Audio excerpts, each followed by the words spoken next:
আসসালামু আলাইকুম, আশা করি সবাই ভালো আছেন। আপনাদের সামনে আজকে যে ভিডিওটি নিয়ে হাজির হয়েছে এটা হচ্ছে টকটকে লাল কালার এবং টকটকে কালো কালার আপনারা কিভাবে ঘরে করতে পারেন সেই ভিডিওটি নিয়ে হাজির হয়েছি। আজকে কিন্তু আমি ন্যাচারাল যে জেল কালারগুলো রয়েছে সেইগুলো দিয়ে আমি তৈরি করব, আর এই জেল কালারটা কিন্তু আমি বাসায় তৈরি করে নিয়েছি। তো সেই ভিডিওটা আমার চ্যানেলে পেয়ে যাবেন। তো যদি আমার চ্যানেলটাতে সাবস্ক্রাইব করেন তাহলে আরও অনেক ভিডিও পাবেন যেগুলো আমি হোমমেড করেছি। তো এর জন্য কিন্তু আমি দুইটা কালার ইউজ করেছি, রেড কালার এবং ব্ল্যাক কালার। আমি ক্রিমটাকে আলাদা করে নিয়েছি। আপনারা ভিডিওটা পুরোটুকু দেখবেন, ভিডিও পুরোটুকু না দেখলে বুঝতে পারবেন না।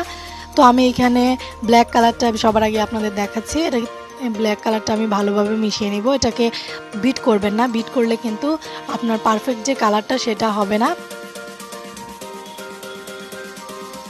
তো এটাকে সুন্দরভাবে আরেকটু ব্ল্যাক কালার দিয়ে আমি এটাকে সুন্দর করে নেব।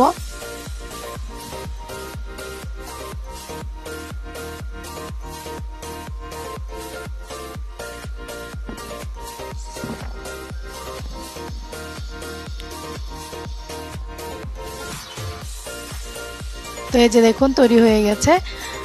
তো আমি এখন একটা যে এরকম একটা পাইপিং ব্যাগ নিয়েছি, এর ভিতরে আমি ব্ল্যাক কালার দিয়ে দিব চারিদিকে।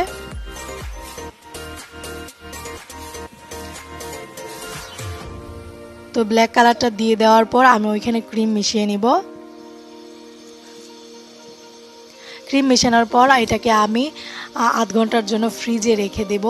এটা ডিপে আমি আধ ঘন্টার জন্য রেখে দেব, কারণ এটা একটু নরম হয়ে গিয়েছিল। তো সেজন্য কিন্তু আমি এটা শক্ত হওয়া পর্যন্ত অপেক্ষা করব, আর এটাতে আরও গাঢ় কালারটা চলে আসবে। আমি কিন্তু এই রেড কালারটা ন্যাচারাল যে রেড কালার সেটা দিয়ে আমি করেছি। তো এটার ভিডিওটা আমার চ্যানেলে পেয়ে যাবেন। এই ইয়েলো কালারটাও কিন্তু আমি আমার ন্যাচারাল যে ফুড কালার সেইখান থেকে করেছি। তো আমি এখন এটাকে রেড করে নিব। তো ঠিক একই পদ্ধতিতে আমি এটাকেও তৈরি করে নেব। তো আপনারা দেখতে থাকুন।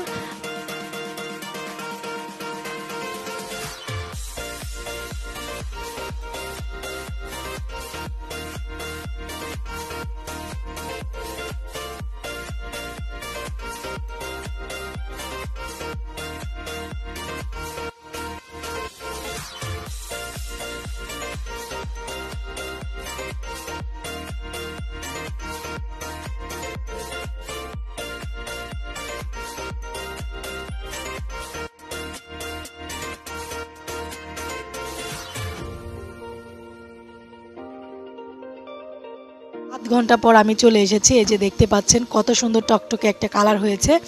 আমি কিন্তু এটাতে আরেকটা পাইপিং ব্যাগ ইউজ করেছি, আমি চেঞ্জ করেছি যেহেতু এগুলো অনেক নষ্ট হয়ে গিয়েছিল। তো আমি এগুলোকে চেঞ্জ করে নিয়েছি। আপনারা দেখতেই পাচ্ছেন যে কত সুন্দর কালার হয়েছে, দেখতে মানে একদম অসাধারণ। আপনারা এটা যদি বাসায় ট্রাই